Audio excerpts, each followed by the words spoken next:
Assalamualaikum warahmatullahi wabarakatuh. Bro and sis, mari kita simak ngaji online Kitab Riyadhus Shalihin atau Ngajol KRS bersama Kiai Haji Ahmad Sahal Hasan LC menggunakan penjelasan dari Kitab Nuzhatul Muttaqin dan Dalilul Falihin. Selamat mengikuti. Pada malam hari ini kita akan bahas satu hadis saja. Kata Imam Nawawi, wa ammal ahaditsu, adapun hadis-hadis tentang bab ini, fal awwalu, maka hadis yang pertama adalah an Abi Hurairah radhiyallahu anhu, dari Abu Hurairah radhiyallahu anhu, anin Nabi sallallahu alaihi wasallam, dari Nabi Muhammad sallallahu alaihi wasallam, qala, beliau bersabda, da'uni ma taraktukum, biarkan aku dengan apa-apa yang telah aku tinggalkan. Maksudnya, jangan diusik. Innama ahlaka man kana qablakum kathratu su'alihim wa ikhtilafuhum ala anbiya'ihim. Karena sesungguhnya yang menghancurkan orang-orang sebelum kalian, yang membuat mereka celaka, umat-umat sebelum kalian itu, kathratu su'alihim, karena terlalu banyak bertanya, terlalu banyak pertanyaan mereka terhadap hal-hal yang tidak perlu. Wa ikhtilafuhum ala anbiya'ihim, dan sikap berbeda mereka dengan nabi-nabi mereka. Artinya mereka tidak mau mengikuti nabi-nabi mereka. Mereka berselisih atau menyalahi nabi-nabi mereka. Lalu kata Rasul, فَإِذَا نَهَيْتُكُمْ عَنْ شَيْءٍ, maka jika aku melarang kalian dari melakukan sesuatu, فَاجْتَنِبُوهُ, maka jauhilah. وَإِذَا أَمَرْتُكُمْ بِأَمْرٍ, dan jika aku perintahkan kalian melakukan sesuatu, فَأْتُوا مِنْهُ مَسْتَطَعْتُمْ, maka lakukanlah semampu kalian, sekuat kemampuan kalian. Hadis ini muttafaqun alaih, disepakati, diriwayatkan oleh Al-Imam Al-Bukhari dan Al-Imam Muslim dari sahabat Abu Hurairah radhiyallahu anhu. Bapak Ibu, saudara-saudari yang dirahmati oleh Allah Subhanahu wa taala, yang pertama kita lihat konteks hadis ini ya, yang disebut dengan sababul wurud. Latar belakangnya apa? Sababul wurudi wa munasabatul hadis. Sebab munculnya hadis ini dan konteksnya. Di dalam kitab Dalilul Falihin, Ibnu Allan menyebutkan konteks hadis tadi, lamma khataba wa qala, ya ayyuhan nas qad faradallahu alaikumul hajja fahujju. Wahai manusia, wahai orang-orang, wahai masyarakat sekalian, qad faradallahu alaikumul hajja, sesungguhnya Allah telah mewajibkan kepada kalian pergi haji. Fahujju, maka lakukanlah ibadah haji. Setelah Rasul bersabda demikian, ada seorang laki-laki yang bertanya kepada Rasul. Faqala rajulun, akullu amin ya Rasulullah, apakah setiap tahun wahai Rasulullah? Fasakata, maka Rasul diam, tidak menjawab. Tapi rupanya orang ini penasaran. Rasul diam, dia masih tetap bertanya. Hatta qalaha miraran, dia masih bertanya, apakah setiap tahun ya Rasulullah? Diulang lagi.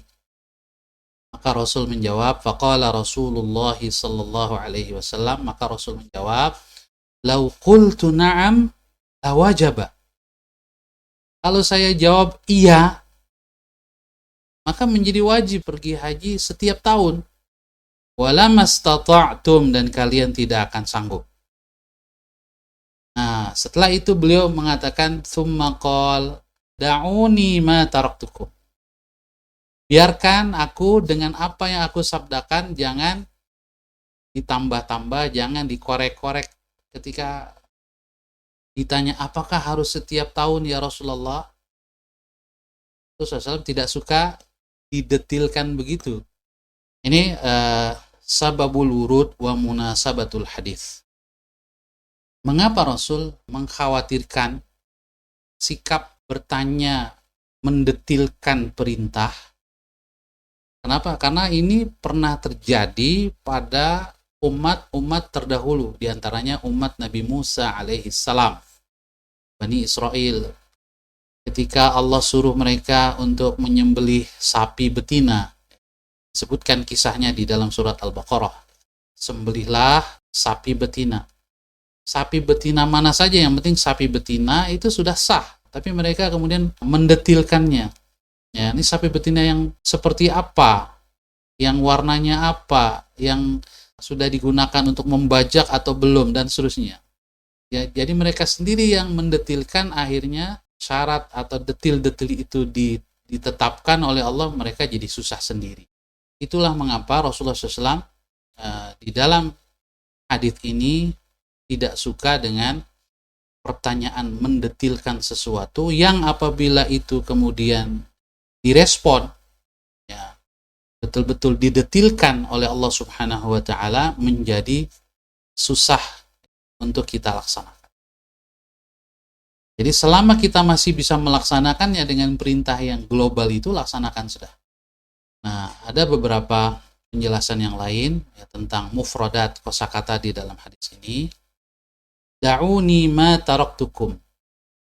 Biarkan aku dengan apa yang aku tinggalkan, ya, aku tidak jelaskan secara detil. Biarkan, nggak usah diminta pendetilannya gitu ya. Di sini dijelaskan maknanya adalah utrukuni min kathratis su'ali an tafasilil umur. Biarkan aku, jangan tanyakan atau jangan banyak bertanya tentang rincian berbagai hal yang sebetulnya dengan global saja, ya, allati tufidu biwajhin zahir, yang sudah dapat dilaksanakan ya, dengan perintah yang sudah disampaikan oleh Rasul secara global atau tidak terlalu detil. Kalau sudah bisa dilaksanakan, laksanakan, nggak perlu bertanya sampai detil-detil. Wa in saluhat li ghairihi, meskipun kalau mau bertanya didetilkan bisa, tapi nggak perlu itu. Kama fi fahujju, seperti dalam hadis tadi Rasul hanya mengatakan laksanakanlah haji. Fa innahu wa in amkana an yuradu bihi takrar, yanbaghi an yaktafi minhu bima yasduqu alaihi lafdhu wa huwa al-marratul wahidah. Jadi perintah lakukanlah haji, meskipun mungkin untuk ditafsirkan berkali-kali, tapi kata lakukanlah haji itu sudah cukup kita laksanakan meskipun sekali. Itu sudah memenuhi perintah, sudah menjalankan perintah. Jadi kemungkinan bahwa maksudnya adalah setiap tahun itu memang ada. Itu kemungkinan yang belum pasti. Yang sudah pasti adalah bahwa melaksanakan sekali itu sudah melaksanakan perintah. Dan memang tidak ada pendetilan harus dilakukan rutin, ya sudah lakukan sekali saja cukup. Fa innaha mafhumatun minal lafzi qat'an, karena melaksanakan perintah sekali itu sudah difahami bahwa itu adalah pelaksanaan perintah. Wa ma zada mashkukun fihi, selebihnya lebih dari sekali itu masih diragukan. Fayu'radu anhu, maka hendaklah kita hindari, kita tinggalkan itu. Wala yukthirus su'al li'alla yaqa'al jawabu bima fihi ta'abu wal masyaqqah, dan jangan banyak bertanya sehingga kalau dijelaskan malah membuat kita jadi susah melaksanakannya. Kama waqa'a li Bani Israel, seperti yang pernah terjadi pada Bani Israel, umat Nabi Musa alaihissalam. Fakhafa Rasulullah sallallahu alaihi wasallam ala ummatihi min mithli dhalik. Oleh karena itu Rasul khawatir peristiwa atau kejadian yang serupa terjadi pada umatnya. Dan alhamdulillah para sahabat Rasulullah sallallahu alaihi wasallam setelah itu Ya, mereka tidak bertanya kepada Rasulullah SAW dalam hal-hal yang sifatnya bisa menyusahkan. Mereka hanya bertanya kalau memang pertanyaan itu diperlukan karena mereka belum tahu cara melakukannya, cara beramal. Ya, mereka bertanya efektif. Ya. Berikutnya, Bapak Ibu, saudara-saudari yang dirahmati Allah Subhanahu wa taala, fawaidul hadis. Faedah hadis ini ada beberapa poin.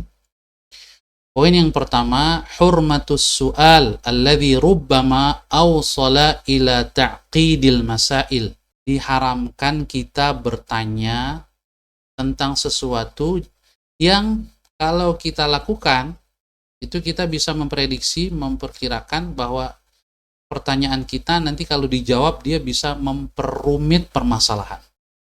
Ya, mendetilkan itu malah memperumit permasalahan. Dan kalau sudah dijelaskan secara rinci sehingga kemudian pelaksananya susah, maka yang susah itu biasanya orang banyak. Dan itu penyebabnya kita yang bertanya. Yang mendetilkan sampai sedetil-detilnya sehingga malah menyusahkan. Juga bisa berakibat wafat hibabis syubuhatil mufdiyati ila kathratil ikhtilaf. Biasanya pendetilan itu membuka pintu syubhat, nanti ada perbedaan pendapat, perbedaan pandangan semakin tajam. Wala syakka anna da'al khilafi yufdi bin nasi ilal halak. Dan kalau sudah berbeda pendapat, berselisih, apalagi sampai ribut, itu biasanya menimbulkan kacauan, bisa sampai pada kehancuran. Wasu'alu Bani Israel kana min hadzal qabil. Pertanyaan yang pernah diajukan oleh Bani Israel kepada Nabi Musa alaihissalam itu masuk kategori ini, pertanyaan yang berlebihan, pendetilan yang tidak perlu. Yang kedua, faedah hadis ini, wujubu tarki kulli manhiyin anhu idza kana an-nahyu jaziman. Wajib kita meninggalkan semua larangan syariat, baik melalui Quran atau hadis, dan wajib kita meninggalkan larangan kalau larangannya tegas yang menunjukkan pengharaman, maka haram kita lakukan. Wajib kita tinggalkan perbuatan yang dilarang itu. Au yundabu tarkuhu, atau kalau larangannya sifatnya anjuran, maka meninggalkan perbuatan yang dianjurkan untuk kita tinggalkan itu hukumnya mandub, sunnah. Perbuatan yang dilarang itu hukumnya hanya makruh saja, tidak sampai haram. Sehingga kita dianjurkan untuk meninggalkannya, mendapatkan pahala kalau kita meninggalkannya. Tapi kalau yang haram, maka meninggalkannya adalah wajib. Jadi yundabu tarkuhu idza kana an-nahyu ghaira jazim. Nah, ini tentunya pembahasannya detailnya di dalam kitab-kitab fikih. Ya, pembahasan tentang mana yang haram dan mana yang makruh. Lalu faedah yang berikutnya, yang ketiga, tarkul manhiyyi anhu la yalzamu minhu masyaqqah. Meninggalkan hal yang dilarang itu tidak ada unsur keberatannya, tidak ada unsur kesulitannya sebetulnya. Mengapa? Li'annahu istishabu hali adamihi wal istimrar ala hali adamihi. Karena dilarang melakukan sesuatu, itu artinya apa? Ya kita bertahan pada situasi tidak melakukan apa-apa gitu. Misalnya ya, dilarang kamu mencuri gitu. Maka saat sebelum dilarang mencuri, memang kita sedang tidak mencuri. Maka untuk tidak mencuri, nggak ada keberatan sama sekali, yaitu ya cukup dengan kita mempertahankan kondisi kita sekarang. Kita lagi tidur, lalu jangan kamu mencuri ya. Ya sudah, tidur saja terus. Itu sudah dikatakan ya tidak mencuri. Gitu. Jadi larangan itu prinsipnya sebetulnya tidak ada hal-hal yang berat ya, pada dasarnya. Kenapa? Karena tidak melakukan sesuatu yang dilarang itu kita tidak dituntut untuk mengadakan sesuatu. Tapi kita cukup hanya ya menjauhinya saja sudah. Banyak hal yang bisa kita lakukan supaya terhindar dari yang haram. Walaysa fi dzalika ma la yustata'. atau larangan melakukan sesuatu, itu nggak ada unsur yang membuat kita tidak sanggup melakukannya. Makanya tidak ada dalam sabda Rasul itu, tinggalkan larangan semampu kamu. Nggak ada kata semampu kamu. Karena meninggalkan yang haram itu ya, memang pada dasarnya nggak ada hal yang berat di situ. Nah, mungkin ada yang bertanya, tapi kadang-kadang ada godaan nafsu ya, yang kuat untuk kita melakukan yang haram. Di sini dikatakan, wa kaunud da'i lil ma'siyati qad yaqwa hatta la yustata'al kaffu anha nadirun la yu'awwalu alaih. Kondisi di mana ada dorongan untuk berbuat maksiat yang begitu kuat, ini jarang-jarang. Dorongan untuk berbuat maksiat lalu ada timbul gitu tiba-tiba, itu jarang-jarang, tidak selalu begitu. Sesuatu yang jarang itu tidak bisa dijadikan patokan. Jadi prinsip dasarnya adalah meninggalkan yang haram itu adalah sesuatu yang harus bisa dilakukan, karena dia hanya menghindari, ya, tidak dituntut untuk mengadakan sesuatu. Beda kalau kita diperintahkan untuk melakukan sesuatu, maka kita harus memunculkan sesuatu yang tidak ada menjadi ada. Yang tadinya tidak berbuat, harus melakukan perbuatan. Maka memunculkan perbuatan itu bisa jadi kadang-kadang kita nggak sanggup, nggak mampu. Apalagi kalau perbuatan itu harus dilakukan dengan syarat dan rukun. Seperti sholat misalnya. Sholat itu ya wajib berdiri. Tapi saat kita sakit, kita nggak mau berdiri, maka ya nggak apa-apa, nggak sanggup berdiri, duduk. Sebaliknya di sini fi'lul ma'muri bihi qad yalzamu minhu masyaqqah. Melakukan satu perintah itu mungkin ada kesulitannya, ada sesuatu yang berat. Walidha kana al-amru bihi ala qadril istita'ah. Oleh karena itu perintah melakukan sesuatu itu dikaitkan dengan sesuai kesanggupan. Li'anna fi'lahu huwa ikhrajuhu minal adam. Karena melakukan sesuatu adalah memunculkan sesuatu dari tidak ada menjadi ada. Dari diam menjadi melakukan sesuatu. Maka dalam syariat Islam, agama kita, melaksanakan perintah itu sesuai kesanggupan. Wadzalika mutawaqqifun ala syurutin wa asbab kal qudrati ala al-fi'li wa nahwiha. Jadi melakukan perintah itu biasanya ada syarat-syaratnya, ada hal-hal yang harus dipenuhi. Ba'duha yustata' wa ba'duha la yustata'. Bisa jadi syaratnya itu ada yang bisa kita lakukan, ada juga yang tidak bisa kita lakukan. Fakana taklifu bima yustata'u minhu. Oleh karena itu, tugas yang Allah bebankan kepada kita itu sesuai dengan kesanggupan kita. Enggak sanggup, ya tidak apa. Makanya firman Allah Subhanahu wa taala, la yukallifullahu nafsan illa wus'aha, li'anna Allah taala akhbara. Allah Subhanahu wa taala memberitakan kepada kita bahwasanya Allah Subhanahu wa taala tidak membebani kita kecuali sesuai kesanggupan. Sesuai potensi dan kesanggupan yang kita miliki. Ini untuk menegaskan kembali ya hadis ini di mana Rasul mengatakan, fa idza nahaitukum an syai'in fajtanibu. Kalau aku larang kalian melakukan sesuatu, jauhilah. Jadi enggak ada tambahan fajtanibuhu mastata'tum. Jauhilah sesuai kesanggupan kamu. Enggak pakai itu. Karena meninggalkan larangan itu ya cukup dengan diam saja sudah selesai. Tapi ketika berbicara tentang perintah melakukan sesuatu, wa idza amartukum bi amrin fa'tu minhu mastata'tum. Jika aku perintahkan kalian melakukan sesuatu, maka lakukanlah sesuai kesanggupan kalian. Jadi ada kata sesuai kesanggupan. Tapi kalau menjauhi larangan itu nggak ada sesuai kesanggupan kalian. Artinya apa? Kalian pasti sanggup, bisa. Wallahu a'lam bishawab.